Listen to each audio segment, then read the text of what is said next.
લોકસભા ચૂંટણીના પ્રથમ તબક્કાના મતદાનને લઈ વડાપ્રધાને પણ ટ્વીટ કર્યું. કહ્યું, આજથી શરૂ થઈ રહ્યો છે લોકશાહીનો સૌથી મોટો ઉત્સવ. દરેક મતદાતાને અપીલ કરી કે પોતાના મતાધિકારનો ઉપયોગ કરે. લોકશાહીમાં દરેક મત કિંમતી છે અને દરેક અવાજ મહત્વપૂર્ણ છે. મતાધિકારનો ઉપયોગ કરી મતદાનનો નવો રેકોર્ડ બનાવો તેવો આ ટ્વીટમાં વડાપ્રધાને ઉલ્લેખ કર્યો છે. સાથે પહેલીવાર મતદાન કરનારને પણ વડાપ્રધાને વિશેષ અપીલ કરી છે.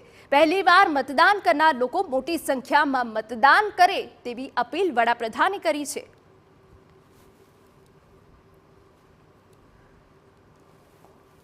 તો આજે પ્રથમ તબક્કાનું મતદાન થઈ રહ્યું છે. 102 બેઠકો પર દેશભરમાં ચૂંટણી યોજાઈ રહી છે.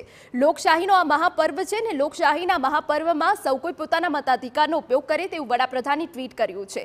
અને એ સાથે વોટિંગ કરીને નવો રેકોર્ડ સર્જવાની વાત પણ વડાપ્રધાને ટ્વીટના માધ્યમથી કરી છે. તમને જણાવી દઈએ કે જે યુવા સાથીઓ છે તેમને પણ વિશેષ અપીલ કરી છે કે તેઓ પણ પોતાની જે વોટનો ઉપયોગ કરે અને મતાધિકારનો ઉપયોગ કરીને વોટ કરે. અને સાથે જ વડાપ્રધાને કહ્યું છે કે દરેક વોટ કિંમતી છે અને દરેક અવાજ મહત્વપૂર્ણ છે અને આજે વોટ કરીને નવો રેકોર્ડ સર્જે.